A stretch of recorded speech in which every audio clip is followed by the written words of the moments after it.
देखिए, मैंने अभी एक एग्जाम्पल दिया, मनुवादियों की यही चाल होती है, सारे गंदे काम करेंगे खुद, जब कोई इन्हें क्रिटिसाइज करेगा तो कहेंगे देश और प्रदेश को बुरा कर रहा है इसका उल्टा।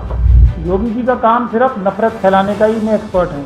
अब उनसे आप ये कहो कि स्कूल बनवाओ, कॉलेज बनाओ, सड़कें बनवाओ, लॉ एंड ऑर्डर ठीक करो, तो योगी जी वो कार्य कर ही नहीं सकते। वो सिर्फ नफरत फैला के सत्ता हासिल करने की कोशिश कर सकते हैं, सत्ता हासिल कर सकते हैं झूठ और फरेब की बुनियाद। देश चलाना बाबा साहब जैसे लोगों का काम है, लोगों को खुशहाल रखना बाबा साहब और उनके अनुयायी जो हैं उनका काम है, वही कर सकते हैं। इनके बस की नहीं है। पुलिस एकदम बेलगाम होके हर एक घर में लूट मार तक करने को तैयार हो रही है उत्तर प्रदेश की पुलिस। रिश्वत का बाजार इतना ज्यादा गरम है कि रिश्वत ही लूट मार की तरह हो गई। आप अगर एफआईआर कराने यूपी में जाएंगे, अगर आपको किसी ने कुछ प्रताड़ित किया तो पहले आपसे रिश्वत मांगी जाती है। नमस्कार दोस्तों, मैं हूँ सृष्टि और आप देख रहे हैं दलित टाइम्स। आज हमारे साथ मौजूद है महमूद चाचा जी, जो दिल्ली दंगों से जुड़े, सीएए से जुड़े केसों को देख रहे हैं और सुप्रीम कोर्ट में सीनियर लॉयर हैं। आज हम उनसे बात करेंगे लोनी में हुए एक मुस्लिम के साथ अत्याचारों के बारे में। तो अभी जो है लोनी में एक मुस्लिम के साथ अत्याचार हुआ, उनकी दाढ़ी कटवा दी गई और उनसे जय श्री राम के नारे लगवाते गए। उस केस को आप किस तरह से देखते हैं? देखिए, लोनी का केस में अभी तथ्य निकल के सामने आ रहे हैं, लेकिन जो पूरे देश में एससी समुदाय के साथ, एसटी समुदाय के साथ और माइनॉरिटीज के साथ, चाहे उसमें मुस्लिम हो, सिख हो, क्रिश्चियन हो, बौद्ध हो, उनके साथ इस देश में सबसे ज़्यादा वायलेंट ज्यादती हो रही है। और कोई ये एक केस नहीं है, सीरीज ऑफ केसेस हैं। और कोई आज से नहीं है, पिछले 7 साल से, जब से ये मनुवादी सरकार पावर में आई है डायरेक्ट, बहुत सारे केसेस देखे जा रहे हैं। तो इस तीसरा एक चौथा समाज और है जो है ओबीसी, उसके साथ भी ज्यादती हो रही है, मगर उसके साथ जो ज्यादती हो रही है वो इतनी हिंसक और वायलेंट नहीं हो रही, तो इसलिए वो लोगों को अभी इतनी जागृति नहीं आ पा रही। मगर इसका सब चीज़ों का समाधान ये है, समाधान है बाबा साहब डॉक्टर भीमराव अम्बेडकर का संविधान और उस पर अमल करना। और जो मनुवादी ताकतें हैं वो किसी भी तरीके से संविधान को खत्म करके एक दूसरा संविधान लाना चाहती हैं और एक हिंदू राष्ट्र बनाना चाहती हैं। ये वो उनके बहुत सारे लीडर खुलेआम कहते भी हैं और इसमें कोई शर्म नहीं करते। और वो ये तक कहते हैं कि हम आर्म्स की ट्रेनिंग नहीं दे। जैसे अभी एक स्वामी है जतितानंद जी है, उन्होंने मीटिंग कर करके उनके साथियों ने उन्होंने बोला है कि हम लोग आर्म्स की ट्रेनिंग दे रहे हैं लोगों को हमें ये डेमोक्रेसी पसंद नहीं है, हम लोग डेमोक्रेटिक सिस्टम से खुश नहीं। ये है असली जो देश में जहर और पॉइजन है, जो बाबा साहब डॉक्टर भीमराव अम्बेडकर, जो कि फादर ऑफ द नेशन है, उनके संविधान के खिलाफ जाके जो काम किए जा रहे हैं वही देश को नुकसान पहुंचाएंगे। वो यही लोग असली आतंकवादी हैं, यही लोग देश के दुश्मन हैं। और ये अपनी सारी गलतियां छुपाने के लिए हर चीज में, देखिए, इन्होंने पूरा देश बेच दिया, बैंकों को लूट के अपने लोगों को हवाले कर दिया और वो लोग पैसा लेके बाहर भाग गए। इन लोगों ने प्राइवेटाइजेशन हर फील्ड में कर दिया। जितनी भी बड़ी बड़ी गवर्नमेंट ऑफ इंडिया के उपक्रम हैं या कंपनियां हैं, वो सभी बेचकर एक के बाद एक ये अपने जो इंडस्ट्रियलिस्ट मित्र हैं उनके हवाले कर दिया। कोविड का जो रिएक्शन देश का होना चाहिए था, उसकी तैयारी होनी चाहिए थी, उसमें देख ही लिया तो किस प्रकार से ये बिल्कुल ही नाकाम रहे और बिल्कुल ही जो कहते हैं कि बेवकूफ़ी भरे हरकतें थी, जिससे इतने लोग मर गए जिसका कोई लिमिट ही नहीं, लाखों लोग मर गए। और पूरी दुनिया में आज जो इशू बना हुआ है वो ये बना हुआ है कि हमारा देश जो है आंकड़े छुपा रहा है और ये काम कर रहे हैं मनुवादी, हो रहा है बदनाम देश। पूरे दुनिया भर के देशों में अभी ये चर्चा चल रही है कि भारत अपने आंकड़े छुपा रहा है, पर भारत आंकड़े नहीं छुपा रहा है, ये मनुवादी आंकड़े छुपा रहे हैं। तो जितनी भी ये गंदे काम करते हैं उसका नुकसान पूरे देश को होता है। लेकिन जो अन्याय लगातार हो रहा है, SC/ST एक्ट इम्प्लीमेंट किसी देश के एक भी हिस्से में नहीं हो रहा। शेड्यूल कास्ट, शेड्यूल ट्राइब का सब प्लान जो है, जिसमें ये कहा गया है, जो ये कानून है कि जितनी भी शेड्यूल कास्ट और शेड्यूल ट्राइब की संख्या होगी जिस भी प्रदेश में, बजट का उतना हिस्सा उनके संख्या के आधार पर सिर्फ और सिर्फ उनके कार्यों पर खर्च होगा, उनकी भलाई के लिए खर्च होगा। देश का एक भी राज्य ऐसा नहीं है जहां पे ये हो रहा हो।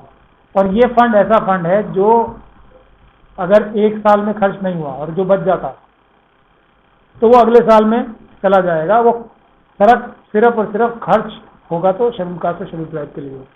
इतना ज़्यादा पैसा पेंडिंग है एससी और एसटी समाज का हर प्रदेश में कि अगर सरकारें कुछ डेवलपमेंट का काम नहीं कर सकती तो सीधा उनके बैंकों में ट्रांसफर कर दें तो लाखों रुपए कम से कम एक हमारी फैमिली एससी और एसटी की फैमिली में लाखों क्या करोड़ों रुपए तक एक फैमिली के हिस्से में आ सकती है। तो ये सब अत्याचार हो रहे हैं। एससी एसटी एक्ट कहीं भी इम्प्लीमेंट नहीं होता, बल्कि सुप्रीम कोर्ट और हाई कोर्ट भी इसको डाइल्यूट करने के लिए, एससी एसटी एक्ट की शक्ति को कम करने के लिए रोज जजमेंट एक के बाद एक आती है। तो ये मनुवाद के खिलाफ बड़ी लड़ाई है जो अम्बेडकरवादियों को जीतनी है।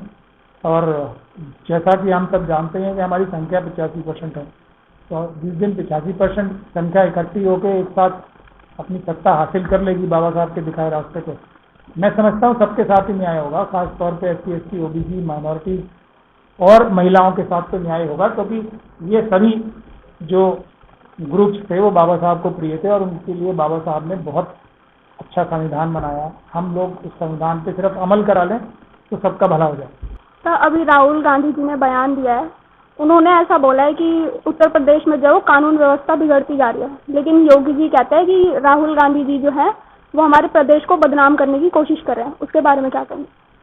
देखिए, मैंने अभी एक एग्जाम्पल दिया, मनुवादियों की यही चाल होती है, सारे गंदे काम करेंगे खुद, जब कोई इन्हें क्रिटिसाइज करेगा तो कहेंगे देश और प्रदेश को बुरा कर रहा है। इसका उल्टा, देश और प्रदेश का नाम इनके गंदे जिन्होंने कार्य कर रहे हैं। आज उत्तर प्रदेश में सबसे ज्यादा लोग जो हैं कोविड वायरस से दुनिया भर में रिपोर्टें आ रही हैं मरे हैं।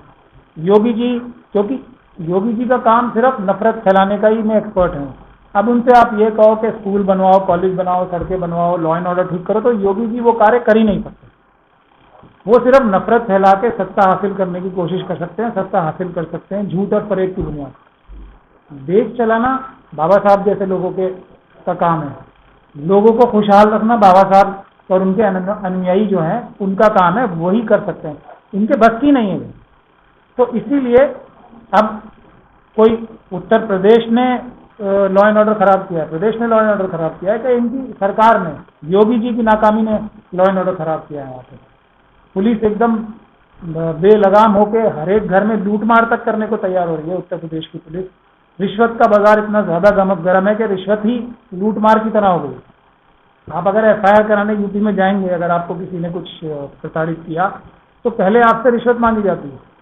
तो ये जो कार्यक्रम चल रहा है, तो ये क्या उत्तर प्रदेश की गलती है? उत्तर प्रदेश की कहीं गलती नहीं है, योगी जी की गलती है, क्योंकि करप्शन, भ्रष्टाचार वही बढ़ा रहे हैं।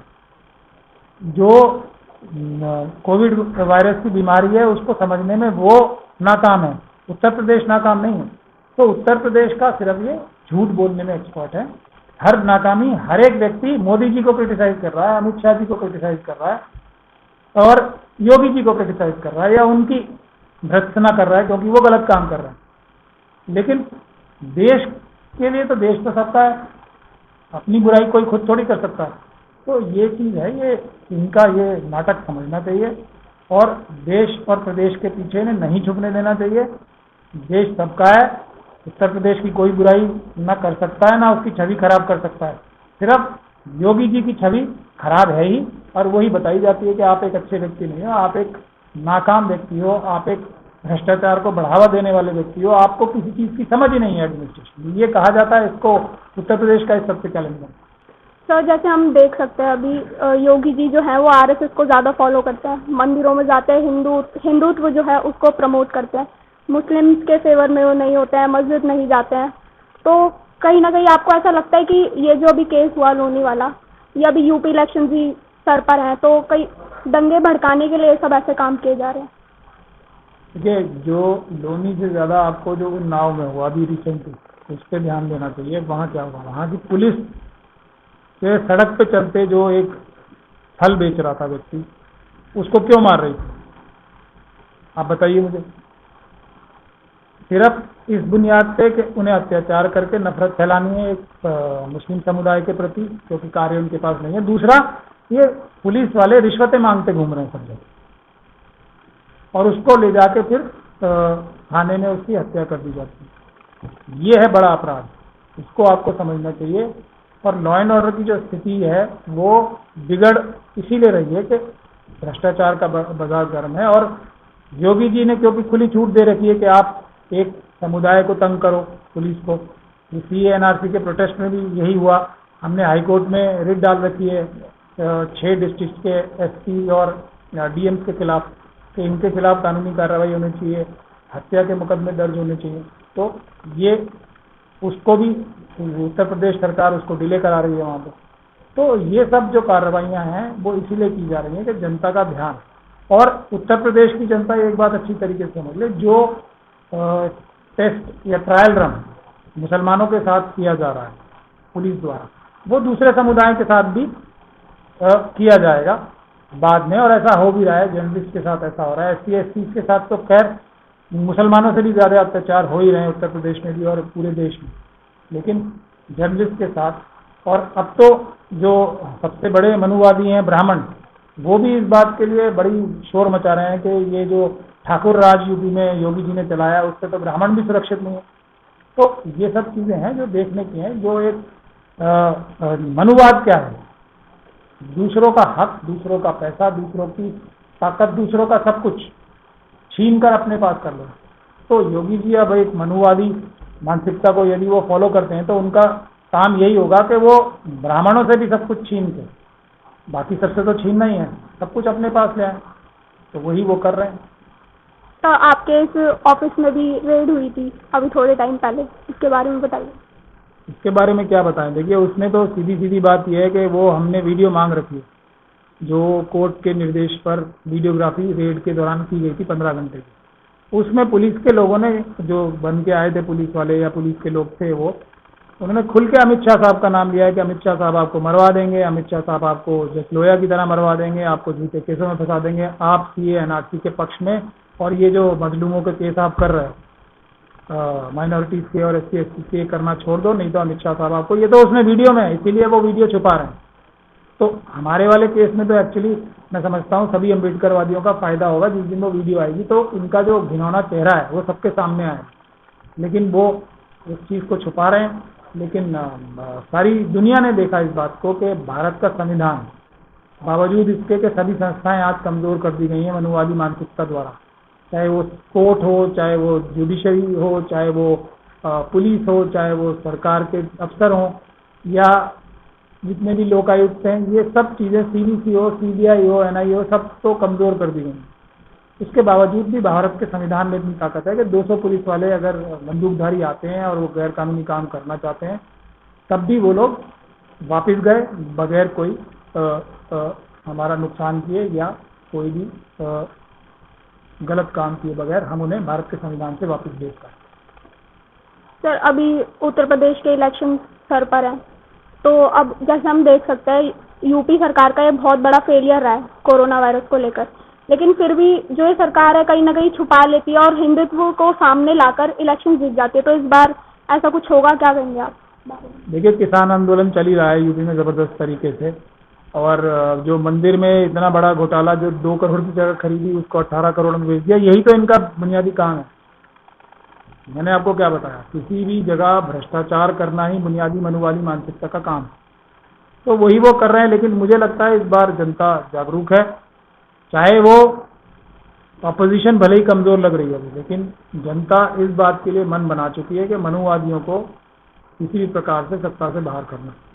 तो जब ये हो जाएगा तो इन मनुवादियों के अलावा कोई भी व्यक्ति अगर सत्ता में आएगा तो वो इनसे तो बेहतर होगा। बहुत बहुत शुक्रिया सर हमसे बात करने के लिए।